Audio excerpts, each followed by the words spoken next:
like the beat. So we're going to get started. So this is the horror and LARP panel here at Living Games Conference. So first thing we would like to do is have our panelists introduce themselves. I am Seth Fogarty. I'm a writer, organizer, or I'm a player, organizer, and amateur writer of LARPs from Texas. I'm Ratchat, she, her, and I am, for the most part, a student academic, and I've been studying horror as a passion project for a year and a half now. I'm Sharang Biswas. I'm a game designer, writer, and artist. I use he, him pronouns, and I've actually never written a LARP. That's quite all right. Wait, Feast isn't a LARP? No. Feast is a tabletop role-playing game. Thank you very much. Okay. Because you're eating food at a table? Yes. Okay. At a table. And then to clarify, I do use he, him pronouns as well, since I was negligent. And my name is Tyler. I'm a member of Reverie Studios, which is a LARP company set in Boston, and I am our moderator.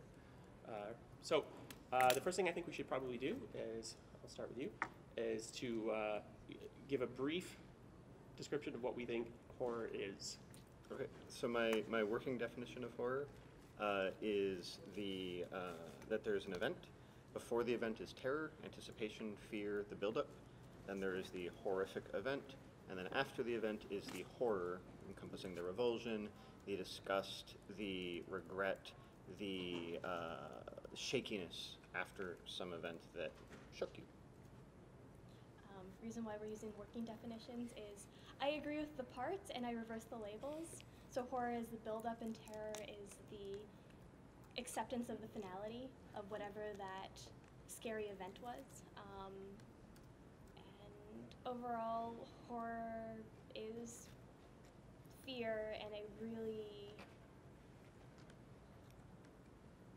both empowering, disempowering, you taking control of that fear kind of environment. I tend to go with like a George Bush definition of horror, like you know it when you see it, like porn. I don't actually think about like, is this horror from a genre sense or not? So I'm just like, oh, it's scary. It's horrific enough. That's not a bad one. So when using horror in a LARP or say even tabletop experience, as that's where your expertise lies, what do you think is necessary from a design standpoint to go into what you're attempting to create, both from a designer or a player viewpoint? Are we always going to start with me? Sure, for now. Okay. A lot of my experience is in the context of running one-on-one scenes in Bafra LARPs that are very horror-focused. And while there's often an outline to these scenes, I think the most important thing to actually evoke horror is to hit on something that matters to the player as the person embodying that character. And the technique that I've stumbled on far too late in the process of this is to ask them what matters. And not just in general, like, what can I do to horrify you, but have a specific plan and say, so what are 3 things that are important parts of your character's identity, so that you know what to attack, instead of just assuming, like, oh, your character has religious symbols, so I'm going to attack your religion. That might not actually be important to them. Obviously, this is very tuned towards one-on-one scenes and might not work if you're trying to horrify 40 people at once with 4 staff members, but... My writing tends to be, again, focused to specific players, but not exactly one-on-one.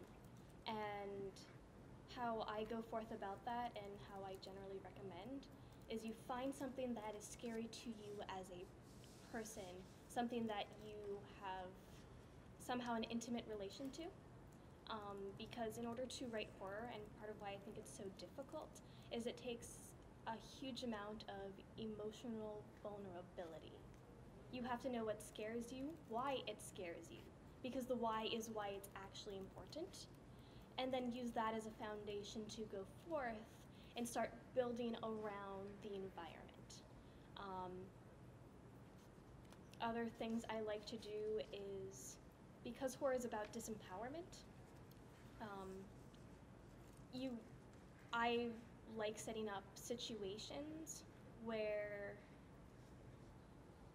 for the characters specifically, it doesn't feel like they have a good way of dealing with the situation, where they have to deal with the reality of it, and in that way, playing close to home, because actual life is horrifying.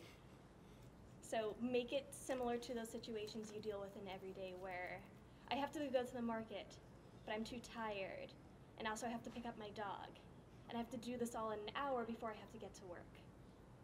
And just trying to deal with that juggling, because that sensation of having to deal with everything but also not actually being able to deal with everything is really powerful for keeping the immersion, because they're committed and they're creating their own personal hell.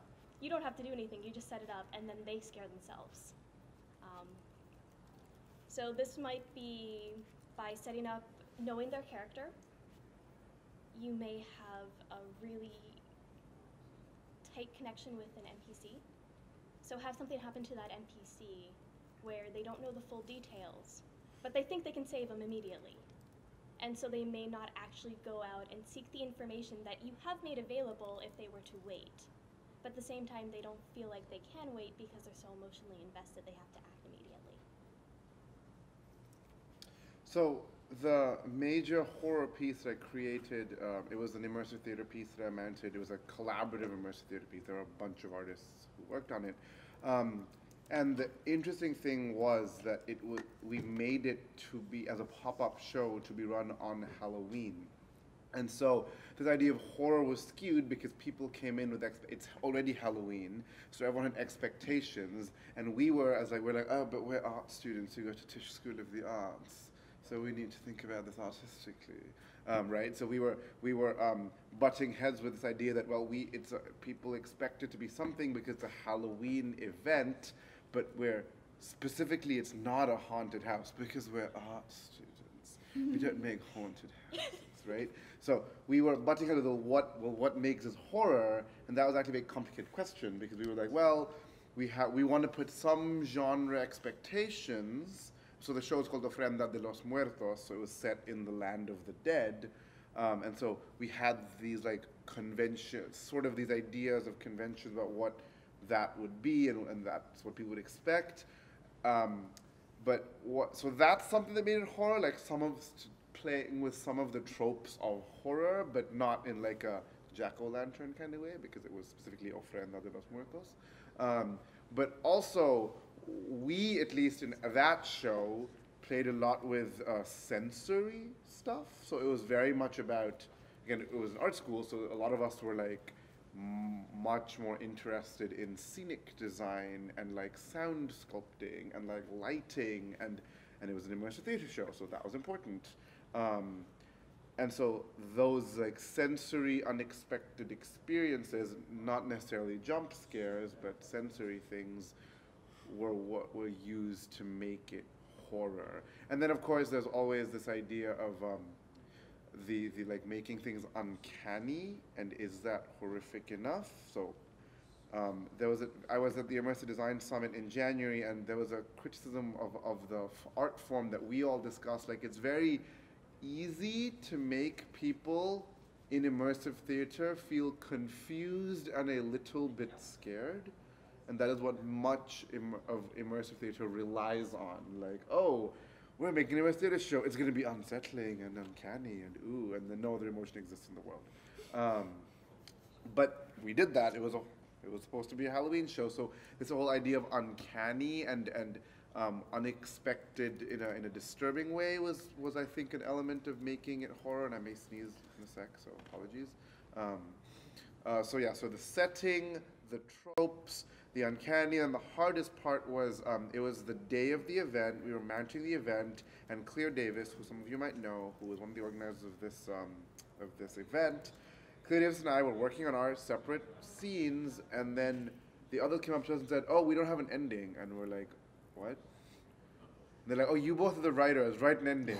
We're like, "What?"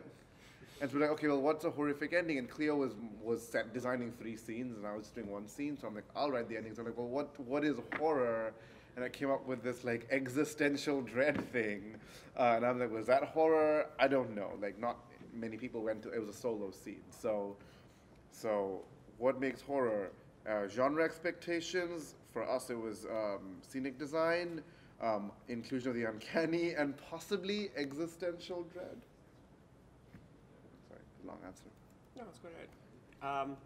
So in the implementation of sort of attempting to create horror for participants and things like that, have you ever, well, what have you come up with that you have found to be good techniques to evoke horror in people who are coming to take part in your the experiences you're putting on?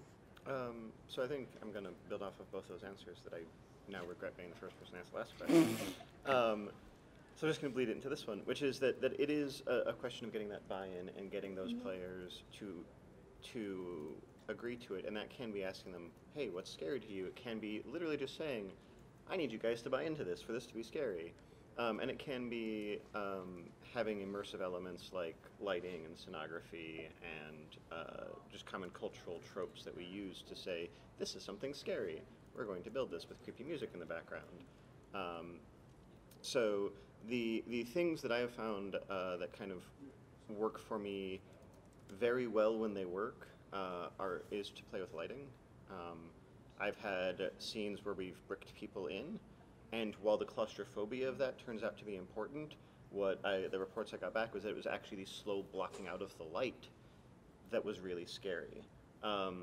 We've had scenes where we play with the lighting and the lights getting dimmer, and especially dimming over time is, I think that's shockingly powerful in a way people don't expect. Maybe because when we watch horror movies or we read novels, the lighting tends to be consistent because we're in a theater or we're in our living rooms. And even some of the freeform games I've thought of involve like snuffing out candles gradually in a dark room. Those are the ones that I think have spoken to me as a player of like, just reading this makes me uneasy. And continuing off of that, because you're starting to introduce the human element, I believe. And I think one of the really useful things you can do with LARP is you have other people, and humans in general tend to be really communal and respond to other reactions. So in a scare house, there's a reason why they usually target the person who's seeming the most afraid, is because they get the biggest reaction. But in writing, if you were to do that to scare them and get them afraid, not just in a jump scare way, but like really scared and creepy in every step, slowly, if you lean on them a little bit and a little bit less on everyone else, you can increase them and use them as a focus point of here's how you're supposed to react in this situation, which allows the other players to accept this is how I'm acting in the situation because this person is afraid.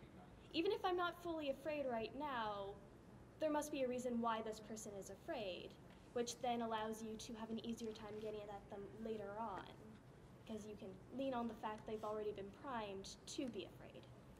Yeah, like this idea of human interaction. So I live in New York City, right? People are very scary. You're on the subway and someone's like, what are you doing? Like, get away from me, right? Are you going to like scream at me now? That has happened before, right? So like tense human interactions can be very scary. So for that same immersive theater piece, I was in charge of 2 scenes. One of them was, I thought I was so clever. Prisoner LM666. Get it? Get it? Well, people didn't, and they're like, I didn't get that scene. I'm like, really? I thought I was being smart. Anyway, but the important thing of that scene was you went into a tiny room, and then the door got shut behind you, and you're in a small room, which has been, the walls and stuff have been covered in cloth, and there's this one prisoner in this tiny room who is prisoner LM666. And then someone said, it should be 616. I'm like, yeah, that research came out later. But he would sit with you and talk with you very quietly and very intensely. And he was a professional actor, and he was very good. And a lot of people said that was very scary. And so this like idea of a tense human interaction in a small space where you cannot leave, and you're not entirely sure what the other person's character is going to do. And of course, there's always, we all know at some level that you are in a devised space and you are actually safe, and yeah, but we all, are dissociating ourselves a little bit. So at some level, there's someone who you don't know what he's going to do to you next. So that is inherently scary. The other scene I directed and wrote and produced in that show, I was the performer because we couldn't afford other actors. And it was the same thing in that you had this tense interaction with me, but this is something that I only sort of did, and Anne actually voiced it later, many years later, at a different game. What I was doing is this idea of if the audience person is complicit in the horror, complicit in doing something terrible, that creates some horror. So in that scene, I was, my scene that I was a bartender, and you walk into this room that suddenly it's a bar, and I was like in a Sisyphean nightmare where I'm constantly recreating poisons to find the one that I used to kill my boyfriend, and then I keep drinking them and poisoning myself to see if it's the right one. And so the audience comes in, they have to help me make this poison that they don't know what they're doing initially, and then they realize, oh, they have to make a poison, and then, oh, now I'm making them drink it. So obviously drinking poison has a thing, but this complicity, I think, is big, and I run the tabletop game Bluebeard's Bride by 3 awesome women, whose names I'm blanking now, but 3 awesome women, you should look it up. Marissa Kelly, Scorchadoom, and Strix, right? Yeah. Yeah, thank you. I run that a lot, which is a horror RPG I like a lot, and yes, there are some moments where the horror comes simply from me describing yucky things, which I can describe pretty well.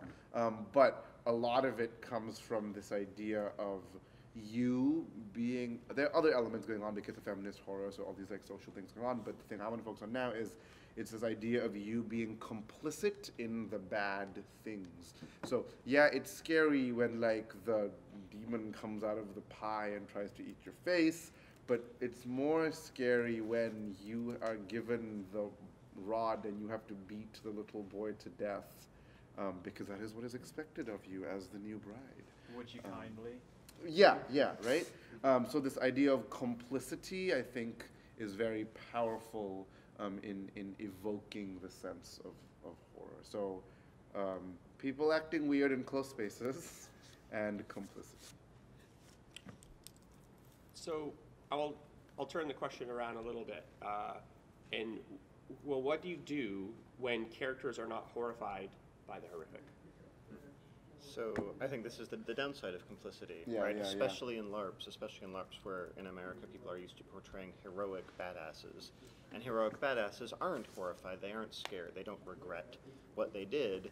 And especially with 90s grim, dark games that a lot of us grew up in playing where we're not supposed to regret our actions, and it turns into we're going to rampage through the countryside doing awful things and not being horrified by them, being murder hobos, not being horrified by them. I think this is a risk. And I think this is, again, where that strength of LARP comes in. There can be other people there. You can find people to be horrified and to be that mirror. I do believe if it's not in your LARP, it's not a part of the narrative. So if your LARP just has horrific acts and no one is horrified, you don't have a horror LARP, you just have a bunch of horrific acts. But it doesn't have to be that character who's horrified. If you can find the innocent, the barkeep, this person, get them the information, have them have a vision or a memory, or make this person confess, and then they can be horrified on behalf of that person, often that can lead into, oh, maybe this is something awful, maybe this is something that I was complicit in that I'm deluding myself about. So I think, yeah, and I think that can lead in, if you've got a lot of people around, right? If someone is playing the stoic, emotionless person, let someone else play the horrified, and reward that in the game. Don't make that the weak role. Make that the role that gets attention and plot and so on. So first, I think, so I'm an artist, and so I believe pretty strongly that the author may have an authorial intent, but after that, the consumption is up to the consumer to take whatever they want from it, right? And I don't really have a right to be like, you took it wrong. I may be like, well, you didn't do what I intended you to do in that, but you have your experience of it, right? Which I know is sometimes of a cop-out, but that's complicated. So if someone goes into your piece, whatever form that may be, experiential or not, and takes something out of it, and it's not horror, and they weren't horrified, I'd be like a little sad, like, oh no, my intended effect did not get conveyed, but I won't be like, I'm a failure. I think that enough anyway, right? So that's one thing. For example, I published a piece of interactive fiction that I did not even think of as horror, and then it got classified in the horror section of the magazine, and I'm like, what? There's a vampire in it, I guess. Okay. But then this idea of complicity came in again. I'm like, oh, maybe that's horrific. But so that's one thing, that's questioning that whether or not you need to force that horror feel onto someone. Now, of course, if you are making a show that people are paying lots of money and then someone's reviewing that you need more money, and so you might need to make it horror. Now, that's different, but then that question, are you making art or are you making something else? So in that case, I don't really know. So in thinking to the immersive piece again, we had definitely, so one of my old professors came in and he was such a troll. Right? He recognized like many of us, from school, and like he was like laughing a lot, even when I went and licked his face, which I did in the piece, because he was my professor, so of course I can lick his face. So the best thing I could do as a performer and creator, and that the others did, was just continue as though that's nothing not ordinary. Like, yeah, someone's acting, you are a person in the land of the dead, you're acting this way, yeah, sure. We're gonna keep acting our way because this is how we are as characters in this piece. And that will help that person, because whatever they're getting out of it, they might be having the time of their lives laughing. We don't break for them. We still continue as we are, and so that they can still enjoy whatever, and we still continue in our art. And if anyone else is there, they're like, oh, this person is like not getting this emotion, but oh, the monsters are still monstrous. That's also kind of unsettling. Like, why is this person laughing so much? That's weird, and so that helps add. So it's basically like, if someone is not getting that experience, I don't think it's wise to be like, oh, I need to do something to ramp up the horror, because all the preparation and rehearsal and everything you made beforehand then goes out the window, and you're like walking into unknown territory, which in certain cases, like a heavily produced immersive piece, might not work. In a tabletop RPG, it might work. And B, maybe they like what you're doing, and maybe others will keep responding if you just keep doing the way you're supposed to be doing. So I feel like we're starting to touch on one of the issues I have with specifically the label of horror. I hope by now we've established that there's a lot of mechanics that make things scary. And what I think really defines horror as a genre, instead of things as horror mechanics or things that are scary or... Because like drama and tragedy can be very scary in certain ways, right? Horror specifically is you have gone through a situation where you have come out the other side worse for wear. It could be a tragedy in one sense, where, like, in the Greek sense, in Greek tragedy, no one has anything reminiscent of being better. It's a true reflection of human realities and expression and emotion in such a raw way that everything's completely destroyed. Versus like an adventure, you can have a horror D&D campaign, but your heroes are victorious and are better for wear. Like one of my examples is I recently saw Jumanji with my mom. Yeah, and she was like, the movie was so scary. Wait, the new or the old one? The new one. Okay. And she thought it was so scary. And yet it wasn't horror all the same, because the characters walked away having become better for the experience. Yeah. And so why I'm mentioning this, you don't actually want to put your players through an experience where they're worse for wear on the other side. This is just bad game design in general. Players, not characters. Yes, exactly. You want the characters to be worse for wear, and your players to be better for having experienced what it is like to live that situation, but them themselves not being that. And so how I put it is you disempower the character, you empower the player.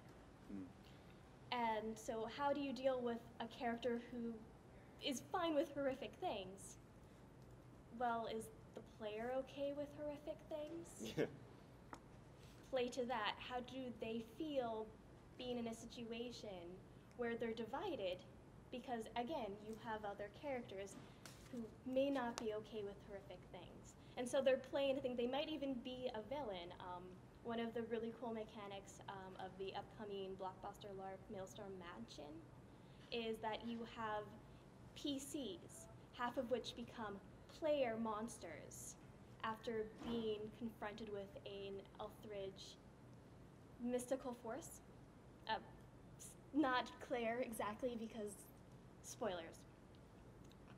But as a result, you know walking in that you're not going to be able to trust your player base because half of them are going to be actively working against you, and you don't know who from the beginning because until the end of the first night, everyone is completely human. And so you have to take that foundation and what you've learned of those characters and then try to figure out afterwards which one is actually on your side. And even within the PC monsters, they're not sure which other ones are PC monsters, they just know that they're a monster. So just creates for every single player this really tense environment. And so you see other people reacting and you don't know if you can trust them. And there's also things like Seth said earlier, which was asking players, right? And so in a LARP context, I think it's also a little different, right? Because if I'm just making a thing that everyone just like an immersive theater piece, or something that people just consume, that's different from a LARP where we all come in and we initially probably talk about what is it that we're doing and what is the tone we are aiming for. And so if you're making a horror game, often the people who come in like, we want to have a horror game, we are going to make ourselves be afraid in some way, right? So I played, at this conference, I played one of the Jeep Form games, about like two couples and there's a murder and then there are ghosts. Do you remember what it's called? I know exactly the Jeep Form game. Yeah, it's a Jeep Form game. There are very few specific. If you go to the Jeep Form game, it's literally the one they suggest you start with, which is, I'm convinced, a troll. I don't remember, but it's a Jeep Form game made for like Americans or something. I'm foreign, whatever. And that was like I was in a room with Evan Turner, who is a friend of mine, so I'm not scared. It was in the middle of this art building. I wasn't scared. I was with these people, But, we said we are playing a horror game, and then something happened, and I actively, as Sharang, is trying to make my character get scared mentally, and so that helped. I didn't get scared, but I did get like emotion in that way, and hyperventilating helps, by the way. It makes your heart rate go higher. Well, there's one other element involved, is when you sign up with horror, the genre itself is a social contract of, I am allowing myself to experience emotions that I normally forbid myself from just interacting with. So you're dealing with fight or flight. You have a biological imperative of, I have to stop feeling this way. But because you have walked into it either by reading a book or a movie, some action of putting yourself into that environment, you have permission to not react. And so in that way, it allows you to work towards it. And unfortunately, I think this is the reason why it's super irritating when you go through a horror thing and it's just not scary, is because I gave myself permission. Why didn't I experience a thing that I didn't want to experience, but I still gave myself permission to deal with? And so knowing that is a powerful tool as well. With that permission, you pretty much have a hand in the door to deal with a whole bunch of really hard emotions, which include disgust or shock. Other emotions that, again, normally you're going to want to immediately act on, but because of the environment and maybe the mechanics, you physically can't. Yeah, that's some great answers. For my next question, I want to tie into what we're talking about right now, which is that horror is a genre that traditionally looks to push comfort levels between participants or viewers, and like in horror movies or in LARP and things like that. On a larger scale, how do you make that work on a larger scale where each person's comfort level is different? Yeah, so definitely one of the advantages of the kinds of scenes I run is that they're 1 to 4 people, and it's a lot easier to calibrate your scenes to 1 to 4 people. We did run a essentially very pared down ripoff of Delirium in one of our games, which is Nordic LARP. We took out probably 2/3, 3/4 of it, but nonetheless, this mind screw situation. And one of the biggest mistakes we made, I think, is not reminding people before they enter this specific stage of the LARP that is extra horrific about all the safety mechanics they have, and that they can always leave, and that they can always do the look down and check out. Because they were announced at the beginning of the game, but that was 12 hours ago, right? And that was a different kind of experience. So I think one of the big tools is just before you ramp things up, if there's any space without completely breaking the immersion of the game, and I'm a big fan of having out-of-character breaks in the middle of your game. I used to hate it, and now I love it. Is just reminding people of the safety mechanics. And I also think as a play culture, we're moving increasingly to opt-in and to kind of this gradual opt-in ability of being able to choose your path through a game, not just either you're in this game or you're not. So having situations, one of the things that can be great horror tactics is asking for volunteers, asking for martyrs, asking for people to take the place of other people. These are all ways you can get people to opt into the comfort level that they're at, although you do have to be careful about not punishing players for taking actions that were for player comfort, whereas you might want to punish a character who took the same action for character comfort. I'm callous and not going to help this person. I, as a player, might be doing that because I want to play a bad guy who gets punished by the horror genre for being a bad guy. It's one of the tropes of the horror genre, is that the callous person gets smacked down, and I want to get smacked down, versus I'm a player and I'm saying, no, I'm not going to go crawl in that box and save that person because I'm claustrophobic, and I don't want to crawl in that box. You don't want to punish the player for that, or you don't want to be perceived as punishing the player for that. So there's a very careful balance to be maintained between knowing when your opt-ins are diegetic and when they're on the player level. I don't have any answers for how to make that perfect. I don't think there is a way to get it perfect. Recurrent theme I'm finding at this con is, this works most of the time if you know your player base. Right. And then variations will occur. But yeah, so I think there's 2 main ways I can think of targeting a large audience effectively. One, as I mentioned a bit earlier, is know what scares you and focus on just communicating that fear and make it very, very tangible. And if you weave it into all of these other elements, even if it's not transparent, like know why. Don't say vampires are scary, because if you just tell your players vampires are scary, the vampires are not going to be scary. If you tell yourself and take the time, well, I think vampires are scary because they are leeches who literally drain the life essence out of those around them because it is the only way they can sustain themselves. So it is survival, and it is also utter destruction. And then from there you have a foundation to go forth. I'm going to deal with maybe toxic relationships that display utter waste around them. And that's what I want to communicate in this, is these toxic relationships that people may or may not, in character, be consenting to but are now forced to participate in. Or it might be more literal, where the vampires are marking and taking away and maybe even converting the player characters so they can see themselves becoming something, again, they haven't consented to, which is the recurrent theme for what I decided to write for my game. And so in that way, have the foundation in yourself and just go out in that direction. The other way, sorry, this will be fast, is know your player base. For example, we're in America. Themes that a lot of us deal with include abnormal body assumptions, or how you're supposed to fit in society. So to be pretty, you must have X, Y, and Z.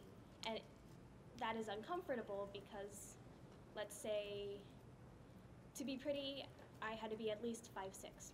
Well, I'm 5'2". So I have to wear 4-inch heels, which will make my feet bleed. Or I have to go through an extreme surgery in order to extend my bones, in order to meet beauty standards. Otherwise, I am not conforming. I will never be what society dictates is good for me, which is absurd, and it's uncomfortable, and it's really not great. But it might be something my players relate to, because they also live in this absurd standards. And so I'm using that foundation because I literally am 5'2". I'm freaking short. So like I'm constantly trying to find ways to make myself stand a little bit taller, and I like wearing heels because I can be that 4 inches taller and not have to look up at everything. Other things I might have to deal with in my daily life. I'm in the medical field, so high anxiety. And if I was playing with other people in the medical field, I might play off of that, of this idea of having to juggle and never being able to do that well enough, and use that as my crux. If I'm playing with generic con audience, I would go to something maybe a little bit broader. What would be a good example? Social anxiety. Yeah, I mean, I keep on going back to the Bluebeard's Brides examples because that's what I played with Sharang. So as a result, I'm just going through that list, which is very feminist horror, and happens to be a lot of my personal experience, but, okay, you might have to do one of the horrors for at least the specific con population might be dealing with the sensation of being an outcast, of just because of who you are fundamentally, not for any visible reason, but you're always going to be a social pariah in one way, or you are going to stand out like a sore thumb because you like dice. Like, it happens. Sean?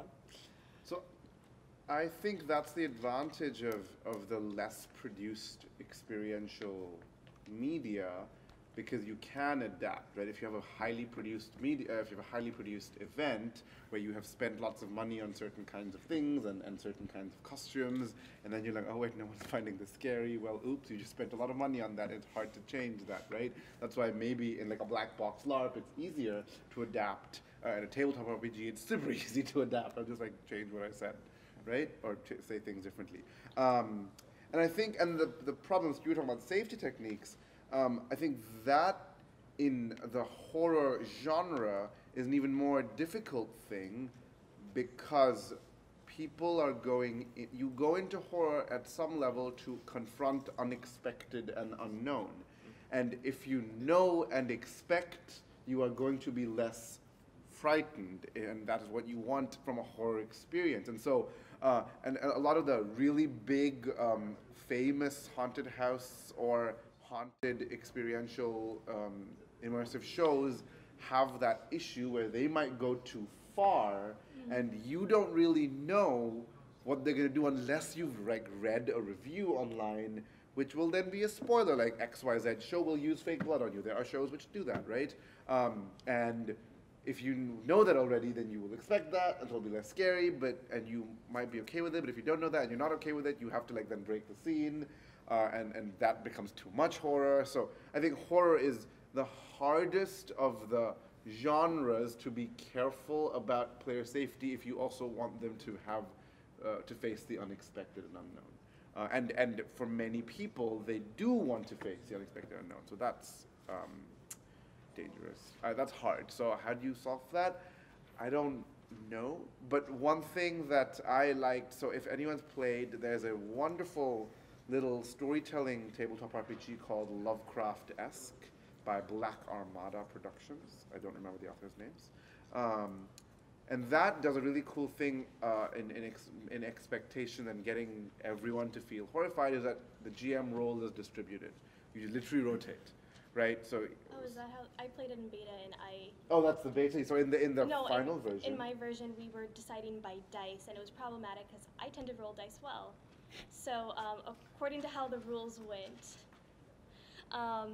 person who rolls highest gets their, because it's communal storytelling, gets theirs put in place. Second highest becomes the main character, and lowest gets joined into the ever-growing GM population.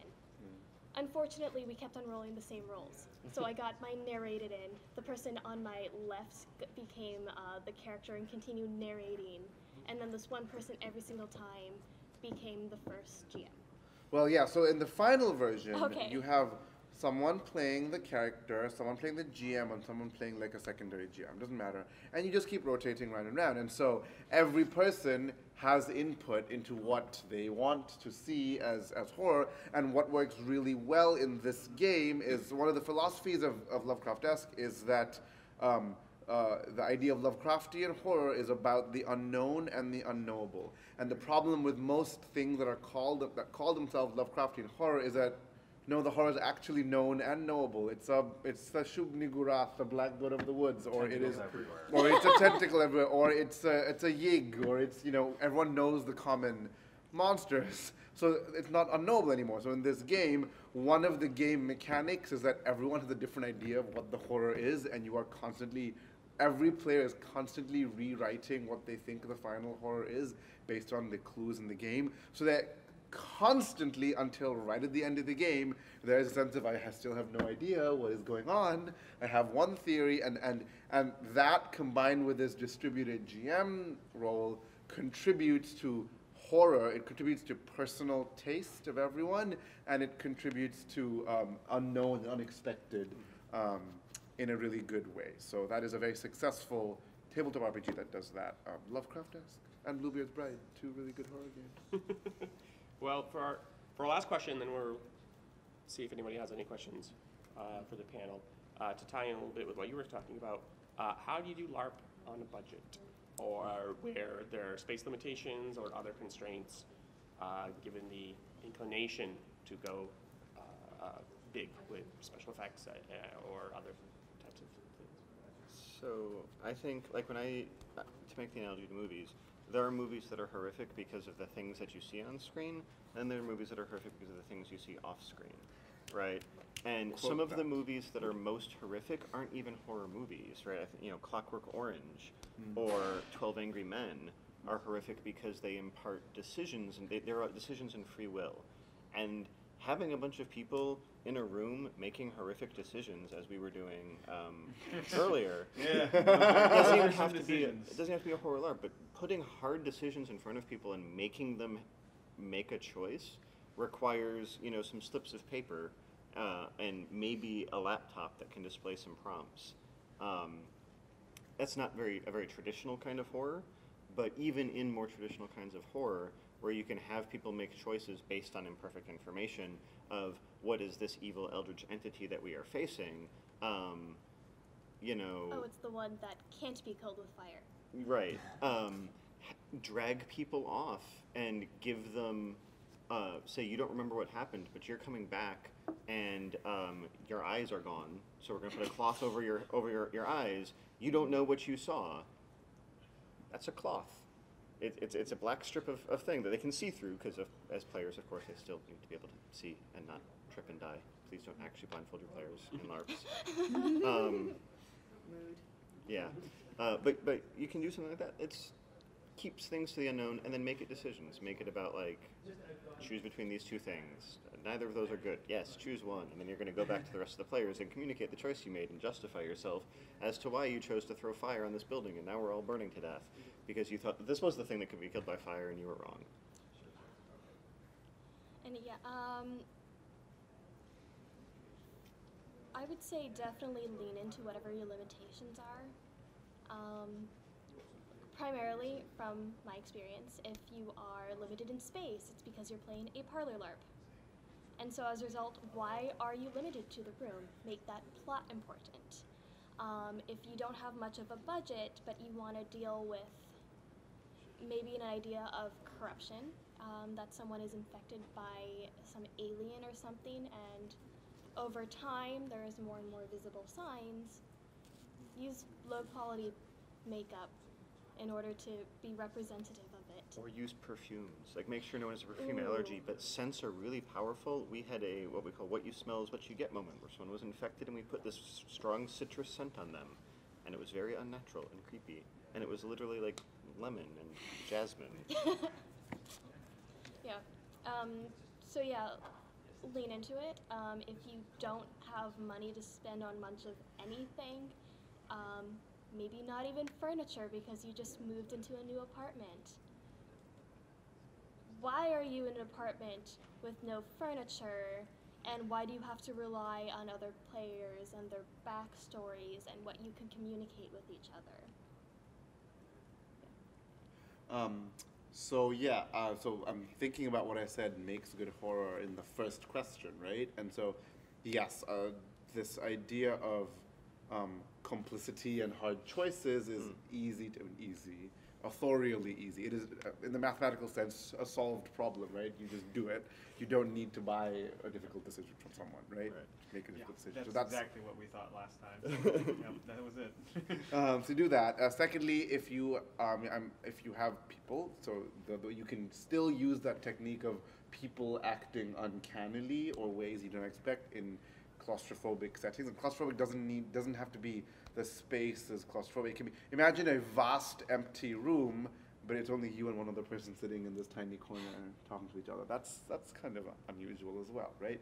So you can use those people interactions. I may actually disagree with the blindfold thing because one way of, if you can't do a lot of addition to the senses in that you can't add a lot of lights and color and stuff, you can take away from the senses, right? And yes, of course, player safety is important. If you blindfold someone, make sure they're not going to walk, right? Have them sit down and blindfold them. Or, so this isn't usually a horror game, but the game Sign that the keynote speakers spoke about today, Hakan and Catherine, is a game that you play silently. It is not a horror game. It's actually a very lovely game.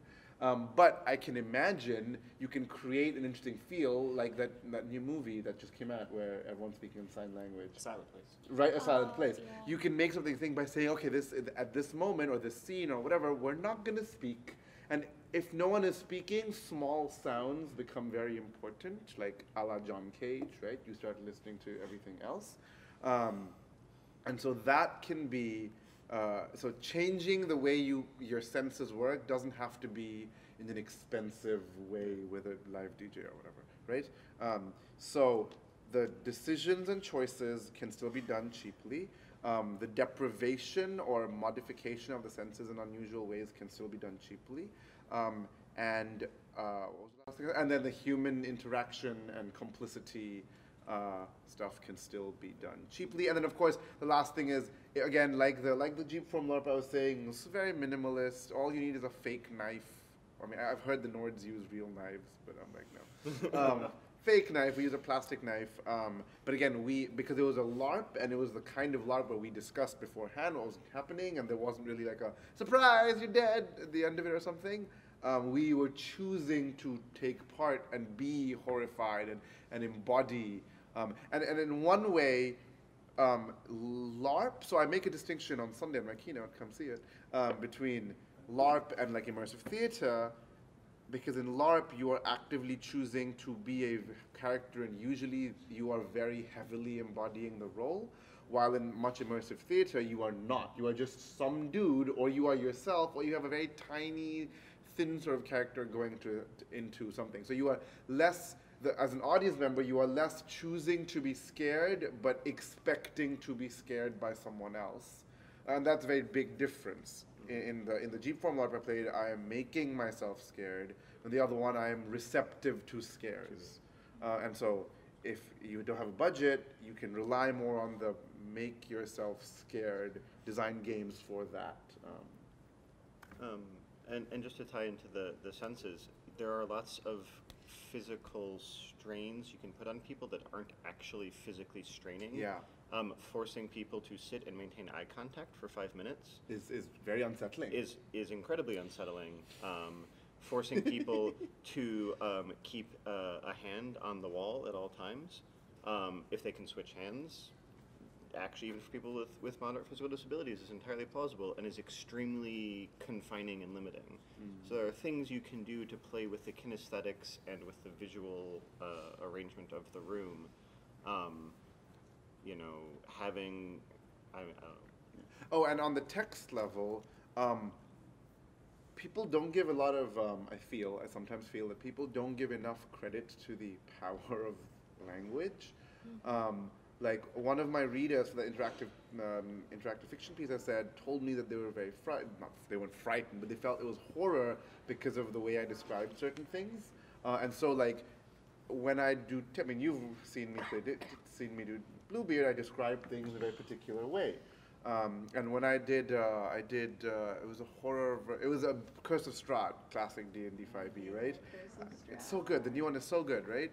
I would describe things in a very particular way. Sometimes you do small tricks, like people walk into a room, into this like dining room. They walk to a dining room, and I describe things very slowly and quietly. I speak that way. But then I spend a lot of lavish detail on this one object, and then they're like, oh my God, Antissa, right? And then they go to open the object, it's actually not horrific, and they're like, oh, why not? And then that keeps them unsettled because they know there's something horrific in this house. It just wasn't that one thing. Oh my God, what could it be instead? So using language, and of course, that depends on the kind of game you're running. Is it a game where someone's narrating at all? But if it is, specific language, so being a good writer, can help a lot with horror. And sometimes what did you say, I think, Seth, off screen, what you don't describe, or how sparsely you describe something, can be as horrific as how sensuously you describe the blood dripping down their eyeball or whatever. Yeah, and in a LARP, even if it's not a LARP where there's explicit narration, one of the things that makes horror movies scary is that people get isolated and separated, and if you can't play through that, I think it's okay to take this player aside and say something just happened and you're going to go back into this game, and bringing them almost into the role of narrating, describing this thing that happened to them that they don't fully understand as a narrator or what we might call an NPC in that kind of game. For just a brief moment, players like that. They like being brought in and being given a bit of responsibility for imparting horror to those around them. And then you can use that language. Yeah. And you can give them some language to use. And it, connecting both of those, I feel like we're coming back to the lack of information or incomplete information. So when he was running Bluebeard's Bride, he had happened to play Road to Busan earlier that day, so he took off of Cleo one of the Korean face masks. Yeah, it's like a medical mask, but it was black. It's just a mask that in Asian culture you wear to not pass illness around, but we are in America, so it's really weird that you can't see half of a person's face. And as he walked in, he started setting up the table without making any communication. So just walked in and started very systematically and with very precise knowledge and like having in his head things planned out, which is important as an NPC in horror. The NPCs always know what's going on or present to have a position of power. And so systematically put down all the papers, provided pencils, but shuck them. Turns out originally it was to check if there was lead in it. But all we knew as players is he walked in wearing a mask. And shook pencils against my ear. And so again, it was touching on the uncanny, which I usually underwrite quite a bit, but it does really have its place. And visual signaling, like his costume was his daily wear, plus a mask, and a bloodied single glove. The other hand painted, as you can see. And so signaled that game was ready to begin as put his hands on the table, put on this bloodied glove, and then brought it back up where you could see it. So it was a really good signal of not only setting up the environment, but then following it out and signaling in a nonverbal way we're going to begin play, and then just began talking. All right, so Does anyone have any questions about anything we've discussed, or anything that they would like to hear, what they have to say about it?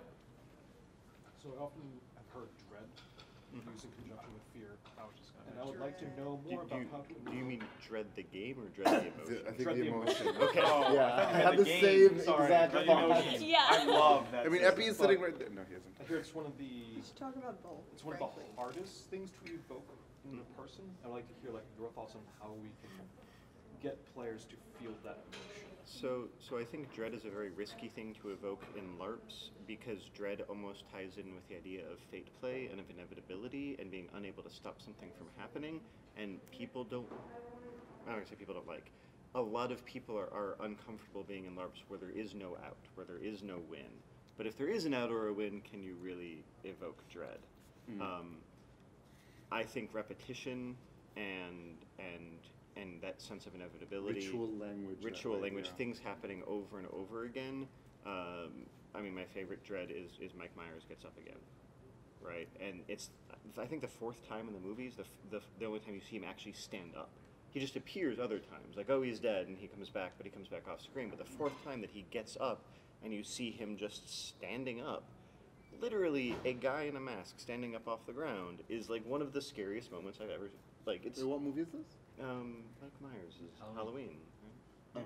Oh, yeah, you're right. Yeah. Oh, I'm thinking of the actor Mike Myers. Oh. Yes. Okay, Not Austin sorry. Powers. No, yeah. no, sorry. Different dread. But it's that repetition. It's doing the same thing over again. It can even be a question like, "Who are you?" asked enough times. It's really scary. I think Bluebeard's Bride. I keep getting back to it. So that and Blades of the Dark are my favorite RPGs. Right now. Oh, Blades of the Dark. But Bluebeard's Bride does a very, I think, good job of dread because the start of the game, the game is about you playing through the myth of Bluebeard, the folktale of Bluebeard. And the first thing the GM does before beginning the game is tell you the folktale of Bluebeard with the ending. So the player goes in completely knowing what the ending of the game is going to be. And so the whole time they're just like, oh, what are we going to do? But you know the ending is going to be bad and awful. And I, as a GM, say you are going, in a creepier way, you are going to be playing this folktale I just told you, and the same ending will happen. Live with it, lump it, you know? And that does dread really well, I think. I think it's a good foundation, but there's a difference between knowing a thing is going to happen and accepting that it is going to happen. And you don't want them to necessarily fully accept it, right? In Dread, it's full acceptance of what's Is it? going on. Okay. At least from my experience. Again, going back to the game, I'm just, as we're talking about it already. The moment of dread I had in that specific game was when the witch was so part of the horror that she was literally killing us. And she shattered in one moment 2 of our entities and left the rest of the 3 of us standing with only 1 heart left through her actions alone. And the rest of us, because the witch had the ring. The witch is a player character.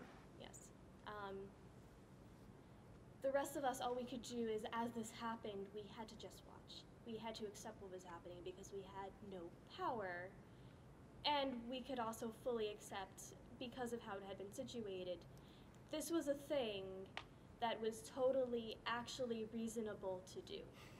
Like, in the warped world that we were living in, this was a reality that wasn't bizarre. So we couldn't even be upset beyond "you're hurting me." So no, it's possible to have that full acceptance and to not like it and be upset that it's happening, but you also accept that it's happening. And yeah, I'm just touching in my head because I know one LARP, horror LARP, that's being run over the weekend is Succumb by Brody and Alex. Tomorrow night, yeah? I believe so. And again, it's called Succumb. You know as you're walking in by the title what is going to happen. And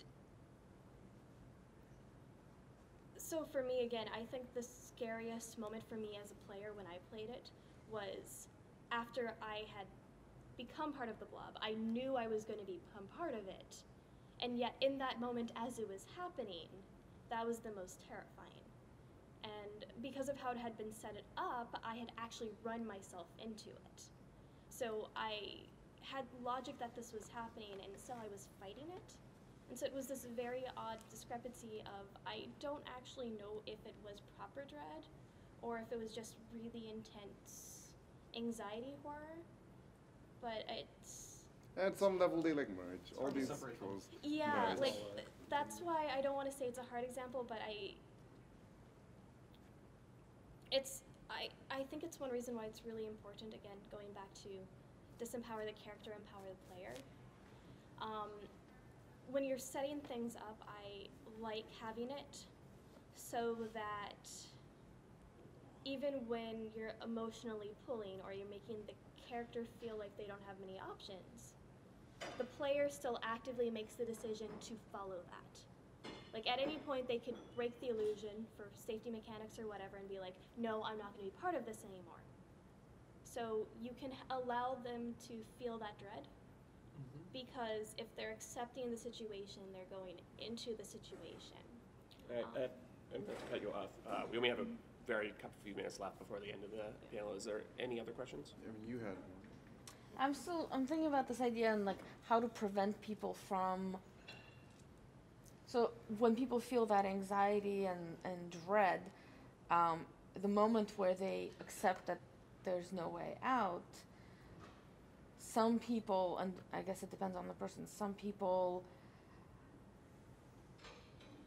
succumb, and just immerse in it, and some people pull away, and for some people that doesn't even happen consciously or deliberately. It's just a defense mechanism that gets activated. So like as a storyteller, what do you do with that? I think that's exactly why dread is such a risky thing to play with, because if someone feels as a player disempowered, they might just check out of the game. And even if they're still physically present and playing, if they're not emotionally invested, that everyone else's emotional investment is going to be drained, right? And sometimes you can just force that to bleed into the character, that if you give up, your character gives up and they're gone. Sometimes you can use that to just kind of tell other people, hey, if you want to give up, go ahead. I'm happy to, the evil entity is happy to accept more willing sacrifices. But in the end, I think the best solution is to think about how are you really, really empowering the players to co-create this story.